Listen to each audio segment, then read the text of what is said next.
In previous videos, you've learned how to find missing sides and angles in triangles. Some of them were right triangles. In the last video, you learned how to deal with triangles that are not right triangles, and you learned about a technique called the Law of Sines, where you can take a side and you can take the sine of the angle across from it and set it equal to another side divided by the sine of the angle that's across from that. And that works, but only if you're given certain information. So what if you're given a situation like this, where you know an angle, you're trying to find the side across from it, but you don't know the other two angles, not even one of them. So it makes the law of sines impossible. So you may be asking yourself, what do you do? Well, stick around and you'll find out. Let's get it on.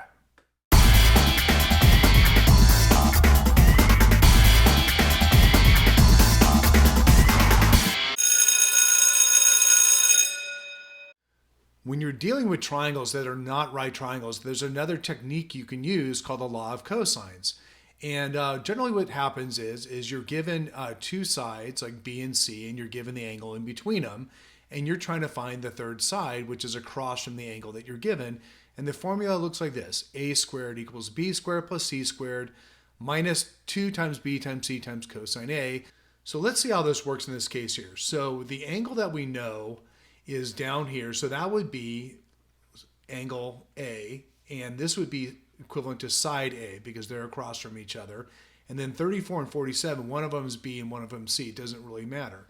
And then all you do is you would say A in this case would be x, so you'd say x squared equals, B would be 34 in this case, so 34 squared. C would be 47, so 47 squared, and then minus 2 times B times C, and then times cosine of the angle that you know, which is 65 degrees.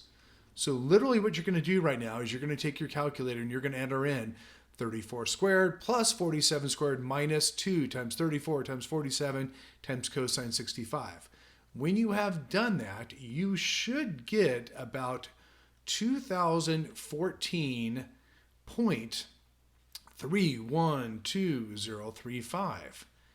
And then all you have to do at this point is you need to square root both sides. So go ahead and square root that answer, and when you're all done, you will get the answer for x as being approximately 44.88 units. That's it. Nothing more to do. You are done. If you like what you've seen and heard so far, please like, comment, or subscribe. Thank you, and back to part 2. The law of cosines can also be used when you know three sides but none of the angles. So in this case here, you're given the three sides of 25, 32, and 28, and we want to know angle A. So because we want to know angle A, 32 will be considered as lowercase a with our variables, and then B and C will be those two numbers over here. So I've gone ahead and written out the law of cosines with all those numbers and angles plugged in. And what happens here, it's going to look a little bit different because we don't know the angle over here. Step 1, grab your calculator, and what you're going to do is you're going to do 3 separate calculations. First of all, do 32 squared. So when I did that, I got 1,024. And then what you're going to do is you're going to take 25 squared and add on 28 squared. When I did that, I got 1,409. And then remember, this 2 times 25 times 28, whatever that happens to be, is multiplied by cosine A. So go ahead and do that. And when I took 2 times 25 times 28, I got 1,400. So 1,400 times cosine of angle A. From here, what you're going to do is you're going to subtract 1,409 from both sides. So when I subtract it from 1,024, I get negative 385. And that equals negative 1,400 times cosine A. And then we're going to go ahead and isolate cosine A by itself. So we're going to divide both sides by negative 1,400. When you do that, negative 385 divided by negative 1,400 happens to be 0.275, and that will equal cosine A.